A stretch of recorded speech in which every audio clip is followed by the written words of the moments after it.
ओम नमः सिद्धेभ्यः। ओम नमः सिद्धेभ्यः। ओम नमः सिद्धेभ्यः।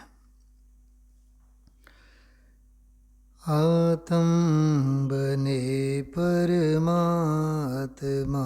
हो, शांति सारे देश में है। देश ना सर्वोदय महावीर के संदेश में, महावीर के संदेश में।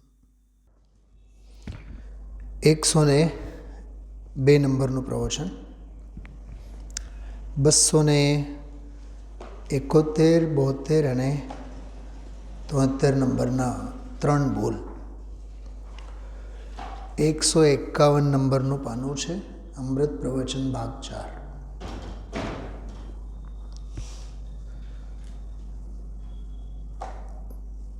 રોજના પ્રવચનોમાં જેવી રીતે આગમ અને અધ્યાત્મને વૈરાગ્ય, સ્વાધ્યાયના બધા જ અંગો, બધા જ ભાવો લગભગ દરેક વ્યાખ્યાનમાં આવતા જ હોય છે. આજે આ ત્રણેય બોલોના વ્યાખ્યાનમાં દરેક લીટી, દરેક બોલમાંનો મૂળ ભાવ, એમાં ખૂબ જ માર્મિક એવા ચિંતન બિંદુ આવ્યા છે. હું પહેલાં ઉપલક દ્રષ્ટિએ વાત કરું. 271 નંબરનો બોલ આપણે વાંચીએ એટલે એમાં એક વાત ખ્યાલમાં આવે, અનાદિનો, વિભાવનો, અજ્ઞાનનો અભ્યાસ અને જ્ઞાયકનો અનભ્યાસ. વિભાવનો અભ્યાસ, પરનો અભ્યાસ અને જ્ઞાયક સ્વભાવનો અનભ્યાસ, એટલે સ્વનો અભ્યાસ નહીં હોવું તે. પરિચય પરનો, સ્વનો જરીએ પરિચય નહીં. अपने को आप भूल के, એની વાત છે આમાં 271માં. શ્રુત, પરિચિત અને અનુભૂત, ચોથી ગાથા. હા, એટલે વિષય ભોગો આદિકનો, સંયોગોનો, શરીરનો પરિચય, વારંવાર પરિચય અને વારંવાર એનો અભ્યાસ, અનાદિનો. સૌથી પહેલી એક વાત મગજમાં આજ સવારથી આવે છે, જ્યારથી મેં સવારે વ્યાખ્યાન સાંભળ્યું ત્યારથી. અભ્યાસ એટલે શું? અભ્યાસ એટલે કે પુસ્તકમાં અક્ષરો વાંચતા આવડે, લખતા આવડે, યાદ રાખતા આવડે, એના ઉપર બોલતા આવડે, એનું નામ અભ્યાસ નથી. જો તમે આને જ અભ્યાસ કહેશો ભાવેશભાઈ, તો આ તો મનુષ્ય ગતિને જ લાગુ પડે. તિર્યંચમાં આવો વ્યવહાર ક્યાં છે?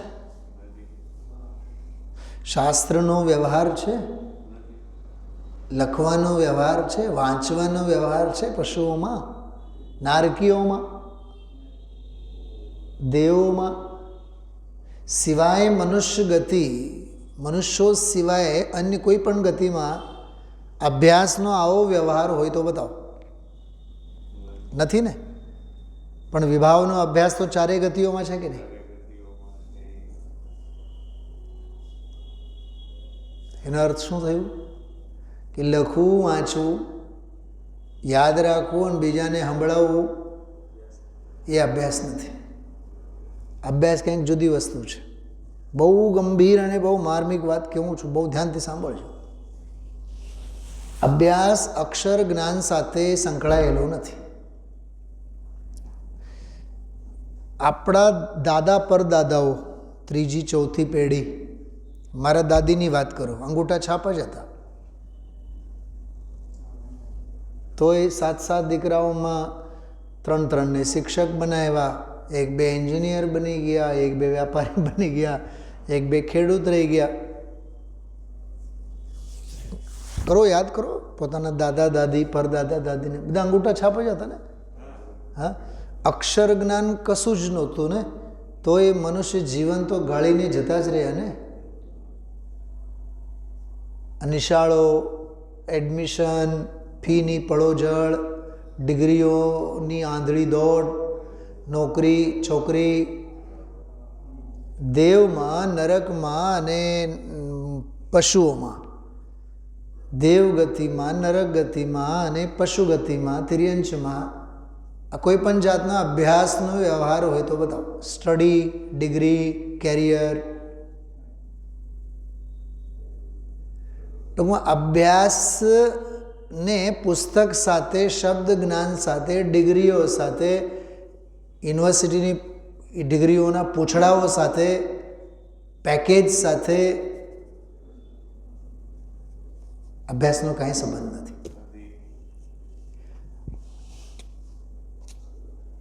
દમજીભાઈ, સમજવા જેવી વાત છે.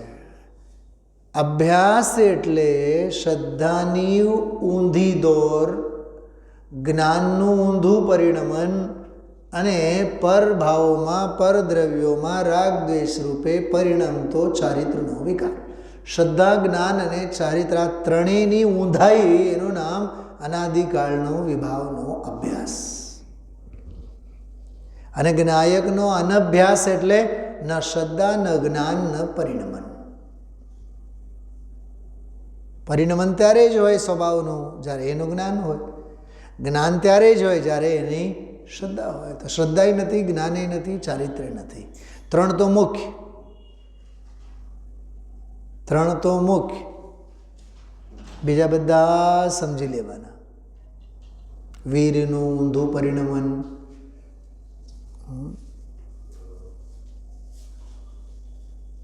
દુનિયાનું જ્ઞાન મેળવવા માટે જીવ કેટલી મહેનત કરે છે અને આત્મજ્ઞાન અને તત્વજ્ઞાન માટે કેટલી તસદી લે છે.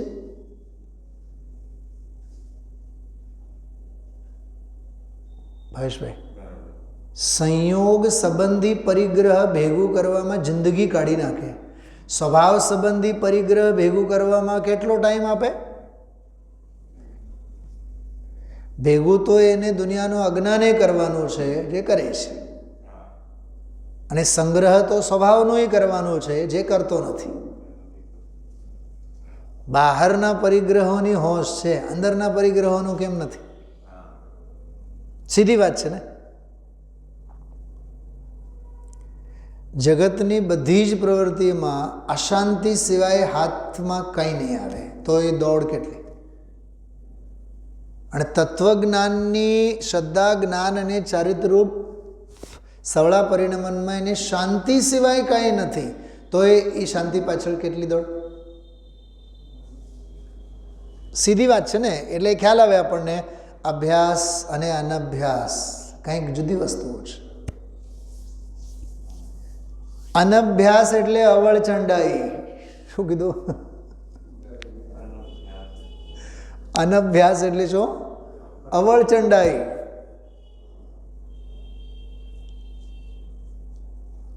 તમને સમયસારની ભાષામાં કહું, વ્યવહાર મૂળ, અનાદિરૂઢ વ્યવહાર મૂળ. શું કીધું? અનાદિરૂઢ વ્યવહાર મૂળ.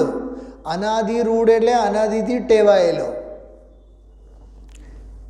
અને વ્યવહાર મૂળ એટલે વ્યવહારની ક્રિયાઓમાં મૂંડાયેલો.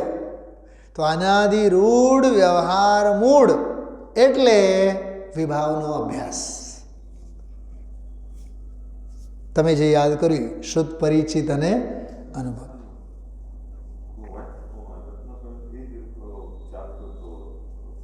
બિલકુલ બિલકુલ, એ જ વાત. કેટલી સરસ વાત છે. અને અનભ્યાસ એનું તો કેવું જ શું. ગુરુદેવશ્રીની ભાષામાં 1 સેકન્ડ માટે પણ સ્વભાવનું વલણ સ્વભાવ તરફનો ઝુકાવ, એના તરફની રુચિ, પડખું ફેરવ્યું જ નથી, એનું નામ અનભ્યાસ. ખ્યાલમાં આવે છે?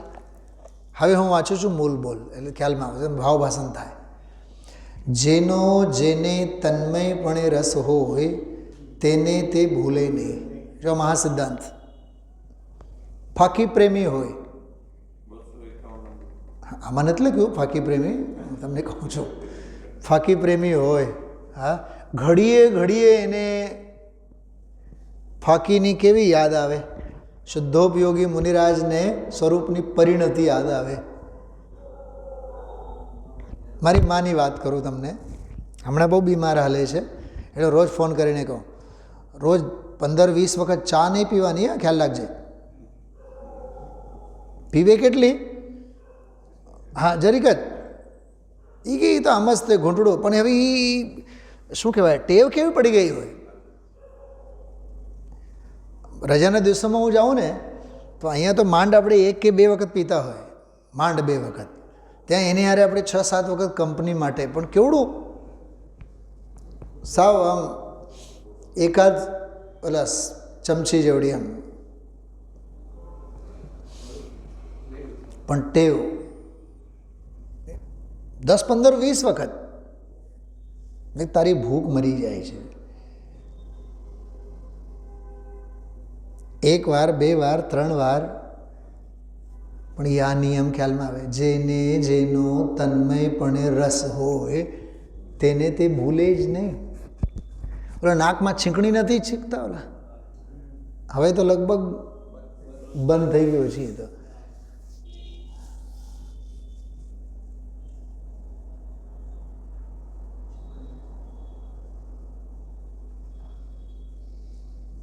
અમારા દાદી મમ્મી પાસેથી ઓવડી નાનકડી ડબ્બી હતી, આવડી નાનકડી હોય એને, આવડી અને ભરેલી હોય, પણ અનંત ગુણોનો ગોદામ બિલકુલ. અને એમાંથી કાઢે, બસ કાર્યક્રમ ચાલો. જ્યાં ઊભા હોય ત્યાં, બસ સ્ટેન્ડે ઊભા હોય, રિક્ષામાં બેઠા હોય, અને એવો અપ્રતિહત પુરુષાર્થ ચાલતો હોય. ટેવ છે, ટેવ, નશો, ટેવ. ખરેખર તો ભાવેશભાઈ, એ જે નશો અને ટેવ, એ તો આપણે લોક ભાષામાં કહીએ છીએ. શાસ્ત્રની ભાષામાં એ ચારિત્રનું વલણ છે. તન્મયપણે આવ્યું ને શબ્દમાં, હા, જેનો જેને તન્મયપણે રસ હોય, રસ હોય એમ નહીં, તન્મયપણે રસ હોય.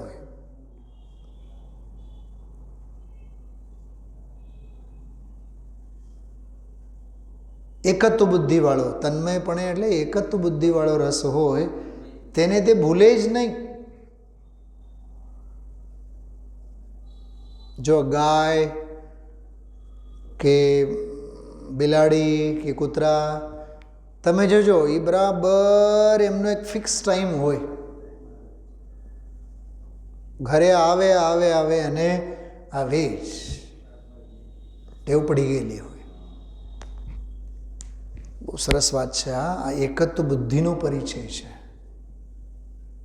જેને જેનો તન્મયપણે રસ હોય તેને તે ભૂલે જ નહીં. ગુરુદેવશ્રી ઓલો ભાઈનો દાખલો આપ્યો હતો, મંગલભાઈ. રાત્રે સૂતો હોય તો એ ફડાક દઈને ઊભા થઈ જાય. આ શરીર તે હું તે ભૂલતો નથી, ઊંઘમાં પણ શરીરના નામથી બોલાવે તો જવાબ આપે. કારણ કે શરીર સાથે તન્મયપણાની માન્યતાનો, હવે જો શબ્દો આવ્યા,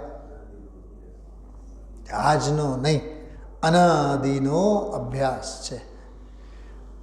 આ એક વાત થઈ, આ સંયોગ અને પર સંબંધીની વાત. હવે આત્માના હાલ કેવા, અંદરના હાલ કેવા? એટલે બહારમાં માલામાલ છે અજ્ઞાનથી, અંદરમાં તો તત્વજ્ઞાનના નામે બેહાલ છે. જો અનભ્યસ્ત જ્ઞાયકની અંદર જવા માટે સૂક્ષ્મ થવું પડે. અનભ્યસ્ત છે ને જ્ઞાયક, જાણક સ્વભાવ, જ્ઞાયક ભાવ કેવો છે ભાવેશભાઈ? અનભ્યસ્ત. અનભ્યસ્ત એટલે એનો અભ્યાસ. એની શ્રદ્ધા કદી કરી જ નથી, એનું જ્ઞાન, એનું વલણ, એનું પરિણમન, એનો સ્વાદ ક્યારેય ચાખ્યો જ નથી. એવો એ અનભ્યસ્ત જ્ઞાયકની અંદર જવા માટે સૂક્ષ્મ થવું પડે છે. તો અત્યાર સુધી આપણે કેવા થયા છીએ? સ્થૂળ, જાડી ચામડીવાળા. સ્થૂળ એટલે જાડી ચામડીવાળા થયા છીએ. જાડી ચામડીવાળા એટલે સ્થૂળ એટલે શું ધનજીભાઈ? ઇન્દ્રિય વિષયોવાળા, બાહ્ય પ્રવૃત્તિવાળા, અથવા એક શબ્દમાં કહું ને બહિરાત્મપનાવાળા. ગુરુદેવ શ્રી સાણસીનો દાખલો આપે.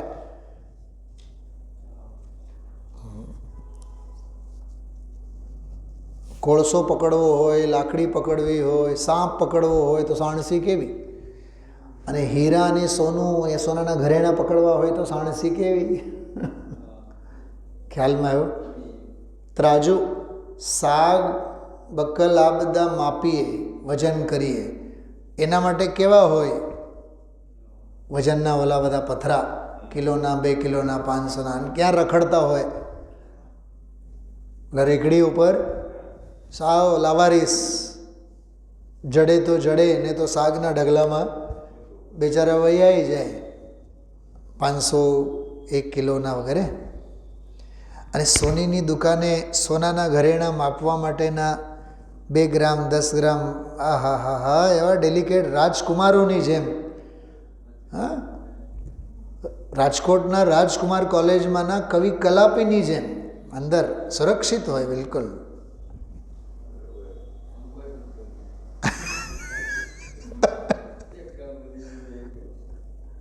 મને તો, તમને તો આંસુ આવશે, મને તો રામજીભાઈ ઓલા સોનીની દુકાનમાં ઓલું માપવાનું સાધન હોય ને, ઓલું ત્રાજુ કાચની પેટીમાં, મને એમ થાય કે આ યાર આઈસીયુમાં કેમ ભરતી હશે?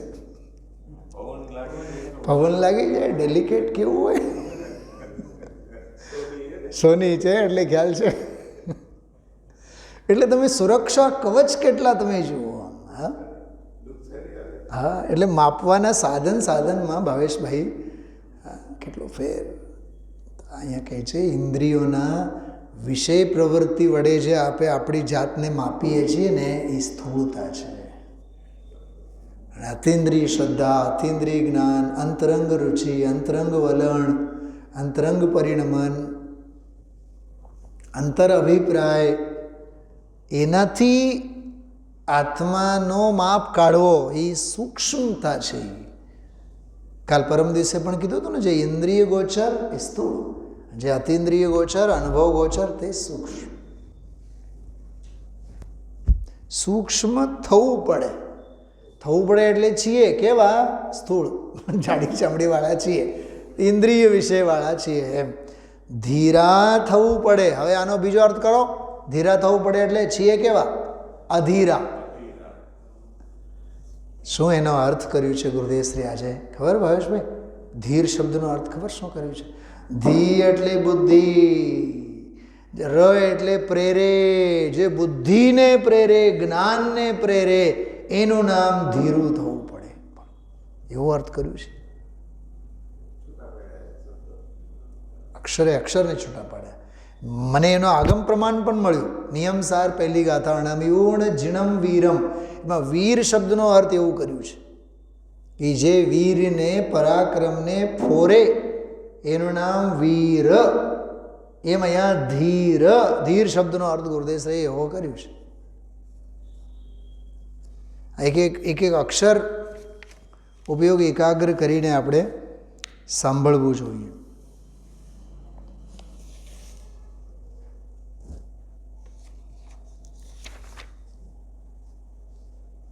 જો પાના નંબર 154 કાઢો. 154. આ બોલનો જે ધીર શબ્દનો અર્થ કર્યું છે. જો બીજો ફકરો, સૂક્ષ્મ થવું પડે છે. જ્યાં પ્રભુ શુદ્ધ દ્રવ્ય સ્વભાવ ચૈતન્ય બિંબ પડ્યો છે, એને પકડવા સૂક્ષ્મ જ્ઞાનનો વ્યાપાર સૂક્ષ્મ કરવો પડે છે. જો સૂક્ષ્મ જ્ઞાનનો વ્યાપાર. શબ્દો જુઓ. ધીરા થવું પડે છે પૂછે છે. ધીર આહા ધીર એટલે બુદ્ધિ, એટલે પર્યાય, એટલે જ્ઞાનની પર્યાય. ર અર્થાત અંતરમાં પ્રેરે એ ધીર. સમજાણું કાંઈ? ધીર એટલે જ્ઞાનની પર્યાય બુદ્ધિ. ધીર એ અંદરમાં પ્રેરે એવી ધીર છે. દુનિયા પાસે માન લેવું હોય તો આ ચીજ નહીં મળે. યશને માટે, નામને માટે, પ્રસિદ્ધિ માટે. પ્રભુ પ્રસિદ્ધિ તો રાગ છે. ધીર શબ્દનો અર્થ સમજાણો? ક્યાંય ડિક્શનરીમાં નહીં મળે. જ્ઞાનીઓના હૃદયમાં હોય. ચલો મૂળ બોલ ઉપર ફરીથી આવો. અનભ્યસ્ત જ્ઞાયકની અંદર જવા માટે 151 પાનો. અનભ્યસ્ત જ્ઞાયકની અંદર જવા માટે સૂક્ષ્મ થવું પડે, ધીરા થવું પડે છે, ટકવું પડે છે. વાહ, ટકવું પડે છે એનો અર્થ શું? અટણ સુધી આપણે ક્યાંય અટક એટલે તો નાટક. એટલે આપણને નાટકો બહુ ગમે. ટકવું જ નથી. મારો એક મિત્ર રિટાયર્ડ થયા હમણાં, 46મી નોકરી કરીને રિટાયર્ડ થયા. 46. બાપ શિક્ષક, તોય 45 નોકરીએ માથું માર્યું. બેંકમાં ઓફિસરથી લઈને, કુરિયરથી લઈને, પોસ્ટ ઓફિસના ઓફિસરથી લઈને, પોસ્ટમેને હતા. બધે લાત મારતા મારતા મારતા 46મી નોકરી શિક્ષકની કરી. ટકવું જ નથી ને. એક બે મારા ઓળખીતા જાણીતામાં પણ છે, અહીંયા રાજકોટના આંગણે. મુંબઈ સુધી રખડી આવ્યા પણ ક્યાંય ટક્યા નહીં.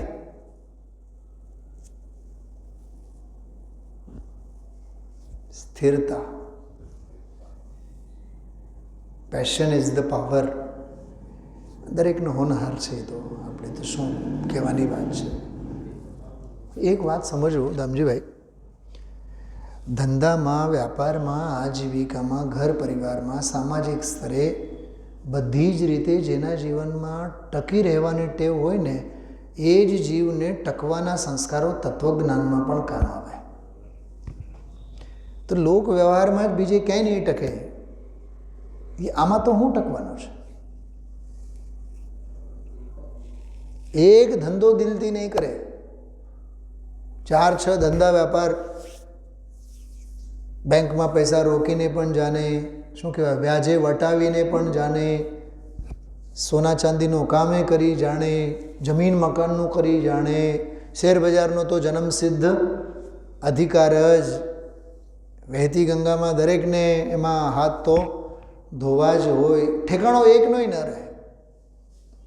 એને એમ થાય કે 10 ધંધા કરું તો 10 માર્ગે 10 બિઝનેસ થ્રુ મને અહીંથી 10,000 મળશે, ત્યાંથી 20,000 મળશે, એટલે લાખ, 2 લાખ, 5-6 લાખ. જનવાણી એમ કહે છે, દાને દાને पे लिखा होता है खाने वाले का नाम.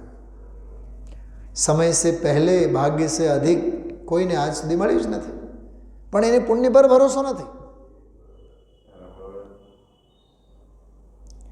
અને એક બહુ બ્રહ્મ વાક્ય કહું, જેને પુણ્ય પર ભરોસો નથી ભાવેશભાઈ, 3 કાળમાં એને આત્મા ઉપર ભરોસો કોઈ દી થવાનો નથી. કેમ કે પુણ્ય પાપ ઉદયાધીન પરિસ્થિતિ પર જ એને ભરોસો નથી, તો આત્મા ઉપર શું ભરોસો થવાનો છે? કેમ કે પુણ્ય પર ભરોસો નથી એટલે સંયોગો પાછળ ગાંડો છે. ઠીક, સંયોગો પાછળ જે ગાંડો છે એ સ્વભાવ પાછળ કોઈ દી આવવાનો નથી. એ અનભ્યસ્ત જ્ઞાયક, એના માટે લાગુ પડે. બાકી તો જ્ઞાની એમ કહે છે કે મારે જે પુણ્ય છે ને એ નથી જોતું. જગતના આપણે રાગી દ્વેષી જીવોને સંયોગ સિવાય કાંઈ નથી જોતું. જ્ઞાનીઓ કહે કે અમારે સ્વભાવ સિવાય કંઈ નથી જોતું. અમે જો જે છે એ એમ છોડી દેવા તૈયાર છીએ. તો ટકવું પડે છે. શબ્દ કેટલો સરસ છે. હા, તે આકરું લાગે છે. બોલો, 40 મિનિટની જગ્યાએ 45 મિનિટ થઈ જાય સ્વાધ્યાયમાં, કેવું જીવ ઊંચક નીચક થાય. ગુરુદેવશ્રીનું પ્રવચન 9:15 પૂરું થાય એ હમણાં છેલ્લા 4 દિવસથી 9:30 થાય, કેટલા શેર બજારના રસિયાઓને તો આકરું પડતું હશે. હું જાણું છું, મને ખબર છે, એ તો દુનિયાદારીએ બધું જોયા છે આપણે. એમાં પછી 9:35 થાય તો વળી પાછું પૂછવું શું?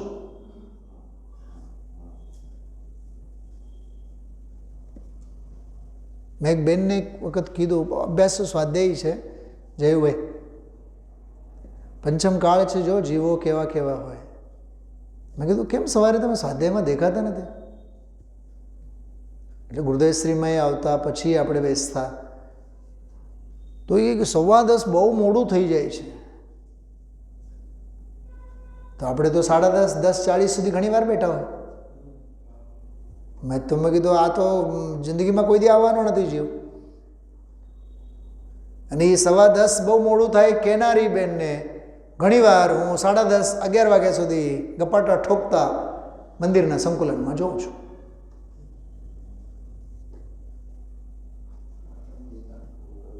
ભવ સ્થિતિ આદિનું નામ લઈ છેદો નહીં આત્માર્થ, ભવનો કિનારો હજી દૂર છે. આ અભ્યાસ અને અનભ્યાસનો ફળ, આ પ્રતિક્રિયા છે. જેને જેનો રંગ એને એનો સંગ.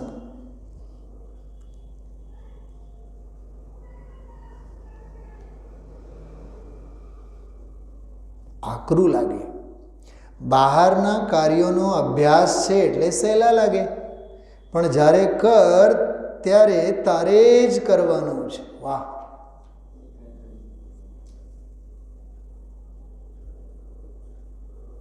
કોઈ કરી આપવાના નથી.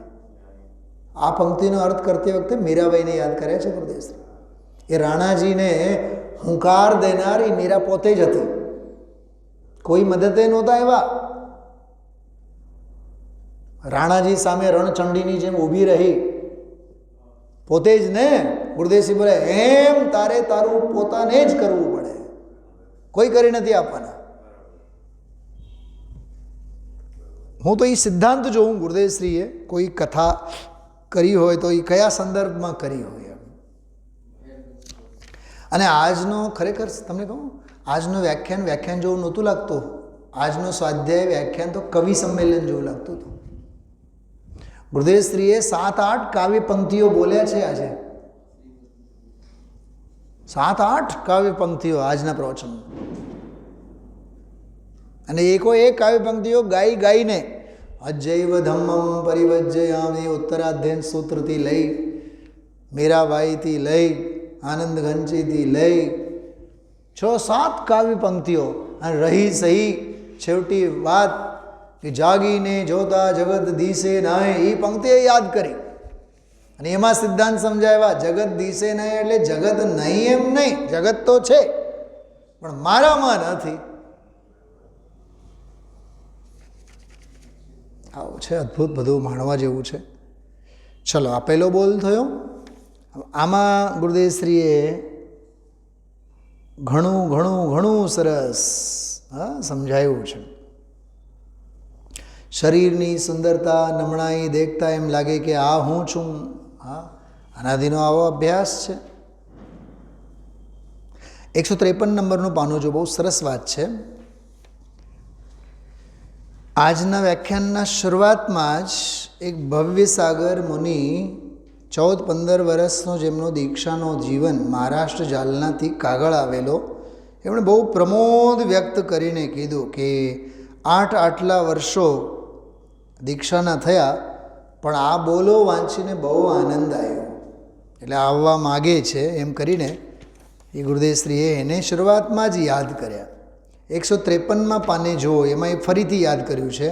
ભાઈએ બહુ સારું લખ્યું છે. મળ્યું સૌથી ઉપર ભાઈ એટલે ઓલા મુનિરાજે, એનું નામ ભવ્યસાગર. મને તો એનું નામ સાંભળીને જ આનંદ આવ્યો. સાચી વાત છે, ભવ્યસાગર હોય તો જ લખે. આ ભવ્યસાગર થોડુંક લખે.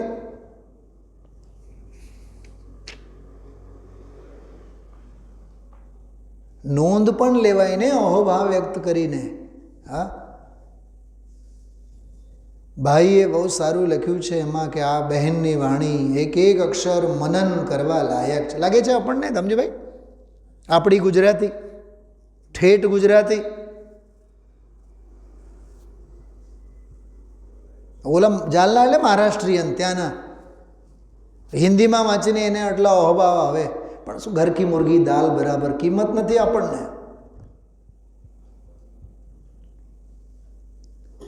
એક એક અક્ષર મનન કરવા લાયક છે એમ લખ્યું છે. 20 વર્ષનો દીક્ષિત જીવન, મેં 20 વર્ષથી દીક્ષા લીધી, પણ તમારું સાહિત્ય જોઈને મને જે આનંદ થયો એવો કદી ક્યાંય થયો નથી. બોલો, આનંદ એટલે ખુશી, ઓલો આનંદ તો ક્યાં? બોલો, હા, અહોભાવ તો જુઓ તમે. હા પ્રભુ, માર્ગ તો આ છે. દુનિયાને ઠીક પડે ન ઠીક પડે, દુષ્કર લાગે, પણ ભગવાન આત્મા એનો હિત કરવું હોય તો શબ્દ શું આવ્યો? જો સૂક્ષ્મ ઉપયોગ કરીને અભ્યાસ કરવો પડે. અભ્યાસ કરવો પડે એટલે ભાવેશકુમાર શ્રદ્ધા લાવવી પડે, જ્ઞાનની દિશા પલટવી પડે, ચારિત્રનું વલણ ફેરવવું પડે, વીરમાં એ રુચિની કેળવણી કરવી પડે. એમ એણે વળી પછી એમ લખ્યું કે મારું હિત કઈ રીતે થાય એ મને કહો. વાહ! અરે ભાઈ, સાધુ નગ્ન થયો અને એ ક્રિયા, એ પંચમહાવ્રતની ક્રિયા પણ ક્યાં સરખી છે? અત્યારે તો એના માટે બનાવેલો આહાર લે છે. અહીંયા તો કહે છે ભગવાન વિકલ્પની લાગણી વગરની એ ચીજ, બહારમાં નગ્ન થવું એ નહીં, અંદર નગ્ન છે. આટલું જ વાંચવા માટે આખો મેં ફકરો વાંચીને બતાવ્યો તમને. અંદર નગ્ન છે સ્વભાવ. એમ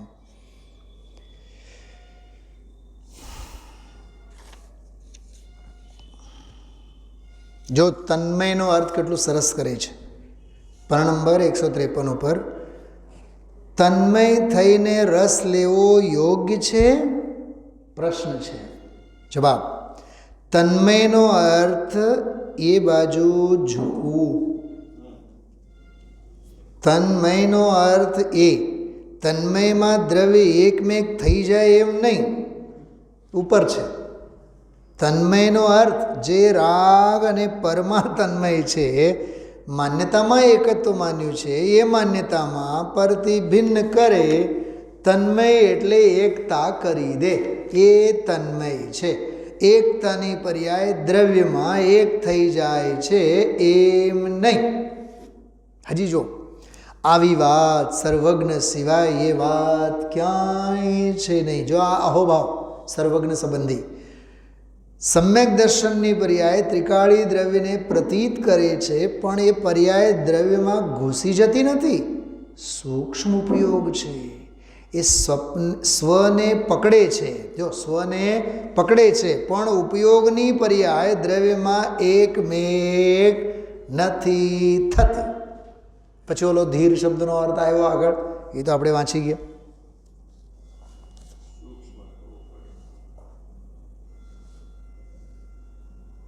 એકસો 54 નીચે જો, સાવ નીચે. કાગડા કૂતરાના ભવ, કંથવાના ભવ કરીને અનંત ભવ થયા. ભૂલી ગયો પ્રભુ, ભૂલી ગયો માટે નહોતું એમ કહેવાય. એ ભવ ભ્રમણ ટાળવું હોય તો અંદર ધીર થઈને સૂક્ષ્મ ઉપયોગ કરીને અંદર આત્માને પકડ.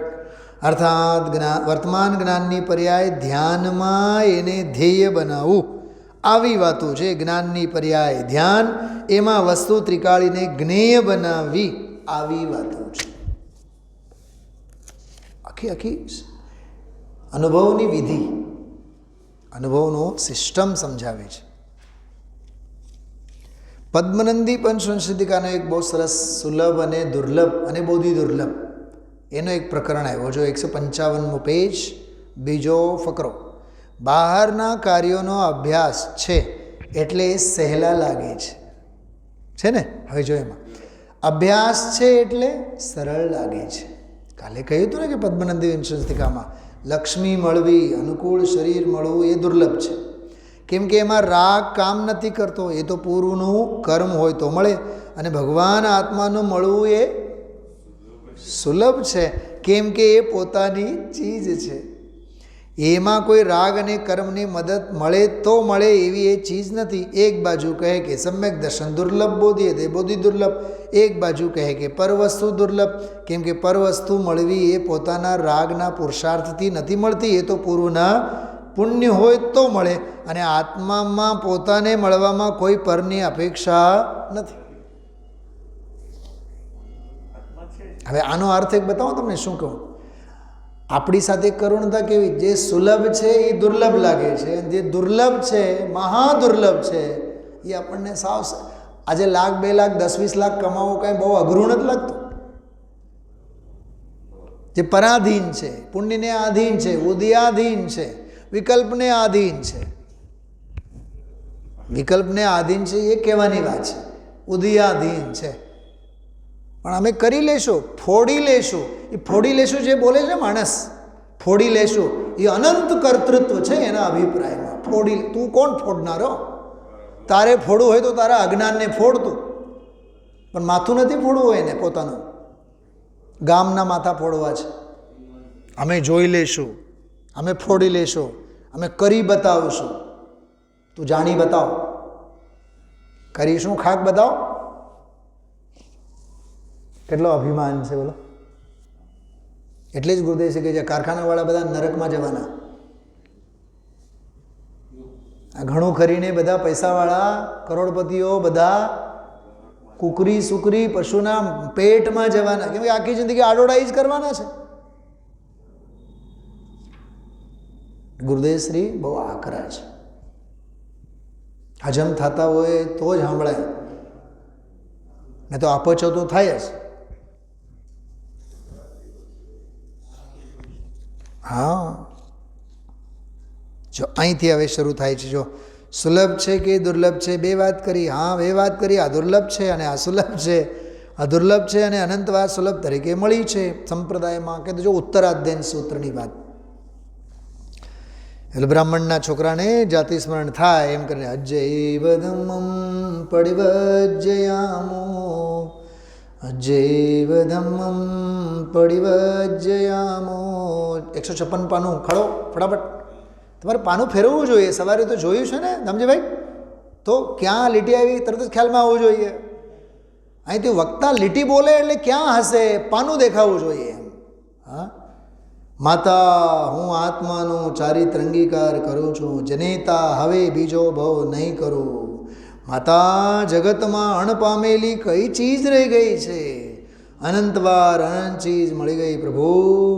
માતા જગતની ચીજો અણપામી રહી ગઈ છે. સ્વર્ગના બહુ સુંદર શરીર, વજ્રના રજ સંગણન એવો અનંતવાર મળ્યો પ્રભુ. એ કોઈ અણપામેલી ચીજ નવી નથી. માતા શ્રદ્ધા કરીને અમારા પ્રત્યે રાગ છોડી દે. અમે તો વનમાં ચાલ્યા જઈએ છીએ અમારા ભગવાનનું સાધન કરવા, જ્યાં માણસનો પગરવ પણ નથી. માતા અમે ત્યાં જઈશું. વૈરાગ્યનો બોલજો. ઉત્તરાધ્યાય. ગઈકાલે સવારે જ આપણે 202 નંબરની ગાથા પ્રવચન સારની વાંચેલી. માતા પિતા ગુરુજનો પાસેથી દીક્ષા કેવી રીતે લે છે, આજ્ઞા. એ પછીના ફકરામાં જો ચરણાન્યોગ સૂચક ચોલિકા એમાં, હે સ્ત્રી, આ શરીરને રમાડનારી તું, મને રમાડનારી નહીં. હું મારી અનાદિની અનુભૂતિ, અનુભૂતિ ત્રિકાળ સ્વભાવો, મારો અનુભવ ત્રિકાળ અનુભૂતિ સ્વરૂપ ચૈતન્ય, એની પાસે હું જાઉં છું. ત્રિકાળ અનુભવ એની વાત.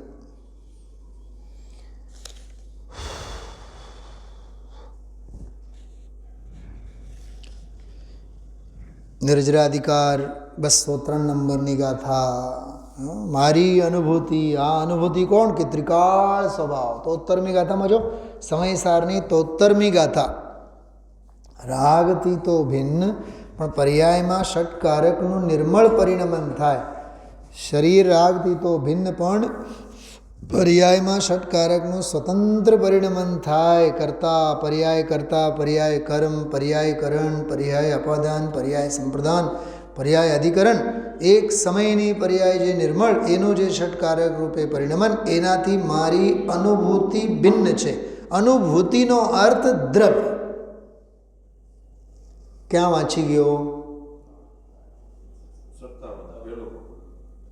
દર વખતે મારે પાનું કેવું મને શરમ આવે, એટલે તમારે થોડીક આંખો દોડાવવી જોશે કયા પાના ઉપર વાંચું છું એમ. તો બહુ માર્મિક પ્રકરણ હતો એ. મીરાબાઈનો જો દાખલો આવ્યો નીચેના ફકરામાં, મીરાબાઈનું નાટક જોવા એક ફેરી ગયેલા, 64-65ની વર્ષની વાત, પુસ્તકો લેન ભરૂચ ને બધી ઘણી બધી વાત. એમાં જો હે મીરા, રાણો કહે, સાવ નીચેની નીટી, રાણો કહે કે હે મીરા તું મારા મહેલમાં આવ, તને હું પટરાણી બનાવીશ. એવા તો નાટક હતા. મીરાબાઈ કહે એક જાતની ઈશ્વરની ભક્તિ અપેક્ષા એ ચીજ તો બીજી, ઘેલી થઈ રે રાણા ઘેલી થઈ, હું સાધુડાને સંગે રાણા ઘેલી થઈ. બોલો, સાધુ બાવાની પાછળ પડી ગઈ, હવે રાણાને જ જોતા એણે. એ દિયર વટુનો જમાનો હતો ને, ત્યારની વાત છે. હવે ફકરો જ્યાં પૂરો થાય ને 158 નંબરનું પાનું, એમાં જો એમ છેલ્લી બે લીટીમાં સમજવાનો એ છે મર્મેમાં. મીરાબાઈને મૂકો હવે અભેરાઈ ઉપર. હવે અહીંયા શું કહે છે? એમ અહીં આત્મા નામ, ઈશ્વર નામ, ભગવાન આત્માની ભક્તિમાં પાગલ એ કોઈના કામનો રહ્યો નહીં, આવી વાત છે.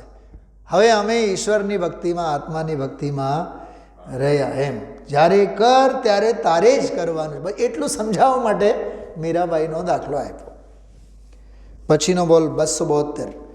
જે ખૂબ થાકેલો છે, દ્રવ્ય સિવાય જેને કંઈ જોઈતું નથી, જેને આશા પીપાસા છૂટી ગઈ છે, દ્રવ્યમાં જે હોય તે જ જેને જોઈએ છે, તે સાચો જિજ્ઞાસુ છે. બહુ માર્મિક બોલ છે. મને તો ઘણું યાદ આવે છે આમાં. ઘડિયાળ તો ના પાડે છે હવે. હા, સમયસાર સુધી છે ને, એમાં એક પંક્તિ વિસામો ભવક્લાંત નારદયનો, એ છે આ ભવક્લાંત જીવો માટે વિશ્રામ સ્થળી છે. જે ખૂબ થાકેલો છે, ત્રાસી ગયેલો છે, સિવાય જેને કાંઈ, દ્રવ્ય સિવાય એને કાંઈ જોતું નથી. એમાંય જો બધું આશા और अन की क्या कीजे, ज्ञान सुधारस पीजे, आशा और अन की क्या. ગુરદેવસિંહ તો આ 90 વર્ષની ઉંમરમાં એમ કહે છે કે પાલેજમાં હતા ને, તો એક મુસલમાન છોકરી હતી, એનું નામ હતું આશા. જ્યારે આ પંક્તિ બોલીએ ને તો ઓલી બાઈ યાદ આવે, એવું બોલ્યા ગુરદેવશ્રી આજે. બોલ્યા આજે. હા, અને એમાં એ બોલે જો, આશા ધરીને અમે આવ્યા, અમારે ઉમરાળામાં એક મુસલમાનની છોકરી હતી, એનું નામ આશા હતું. પાલેજમાં સાથે મકાન છે ને, પછી આશા ભરીને આવ્યું તો ઓલી બાઈ યાદ આવે. કેવું નિખાલસ. હા, આશા વાસ ભરીને અમે આવ્યા રે, અમને ઉતારો ભવજળ પાર રે. હા, આશા ભરીને અમે આવ્યા રે, મને ઉતારો ભવથી પાર રે, પ્રભુ તારી લગની લાગી રે. હા, जिन राज सुजस काहू के अब कबहू न छूटे प्यारे, कबहू न छूटे लोक लाज सब डारी, आत्म अनुभव रस के रसिया, कबहू न उतरे खुमारी, आशा और अन की क्या कीजे. આ કેટલું કાવ્ય ગુરુદેવશ્રી યાદ કર્યા છે બધું. 160 નંબરનું પાનું કાઢો ફટાફટ. જેમ નિર્મળતા સ્ફટિક તણી, તેમ જ જીવ સ્વભાવ રે, શ્રીજીન વીર રે, ધર્મ પ્રકાશીઓ પ્રબળ કષાય અભાવ રે. આહા, જો અકષાય પરિણતિ એ ધર્મ છે, શાંતિમય વસ્તુ છે. એ શાંતિમય વસ્તુના આશ્રયથી પર્યાયમાં શાંતિ થઈ, અકષાય ભાવ થયો, એ ધર્મ છે. ધર્મની વ્યાખ્યા બહુ ગજબની આવી. પછી ઓલી દ્રવ્ય દૃષ્ટિ, સમ્યક દૃષ્ટિ, હા, પંચાસ્તિકાએ 9મી ગાથાને આધારે દ્રવ્યની વ્યાખ્યા બધી સરસ સમજાવી છે. ઉપશમ વરસે રે પ્રભુ તારા નયનમાં, એ કાવ્ય પંક્તિ પણ આજે ગુરુદેવશ્રી યાદ કર્યા. વળી પાછું ભવિસાગરને યાદ કર્યા 161માં પાને. પછી સાધકની દશામાં રાગધારા અને જ્ઞાનધારા, એ બેઉની મિશ્ર ધારા કેવી રીતે હોય 162માં પાને આખું પાનું, 47 નહીં. એમાં એ અનંત ધર્મોનો અધિષ્ઠાતા, એક ઓર કહે કે સ્વામી નહીં, એક ઓર કહે અધિષ્ઠાતા, કઈ અપેક્ષાએ, એ બધું સમજવું, એ બધી વાત એમાં કરી. ઝડપથી હાલો 163 નંબરનું પાનું. દ્રવ્ય જે મહાગંભીર, તો પર્યાય ઊંડે જાય, ત્યાં તળમાં ભગવાન ધ્રુવ વિરાજે છે, ત્યાં પર્યાય જાય. અરે રે, એ માર્ગડા કોઈ અલૌકિક છે, કોઈ શાસ્ત્રનું જ્ઞાન કર્યું માટે માર્ગ મળી જાય એમ નથી. નિજ પદ રમે સો રામ કહીએ, રાગમાં રમે તો હરામ કહીએ. એ કાવ્ય પંક્તિ યાદ કર્યા.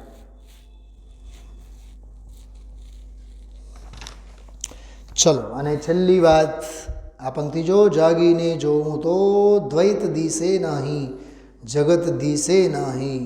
યા ગુરુના હિતકારી ઉપદેશના તીક્ષ્ણ પ્રહારોથી સાચા મુમુક્ષુનો આત્મા જાગી ઉઠે.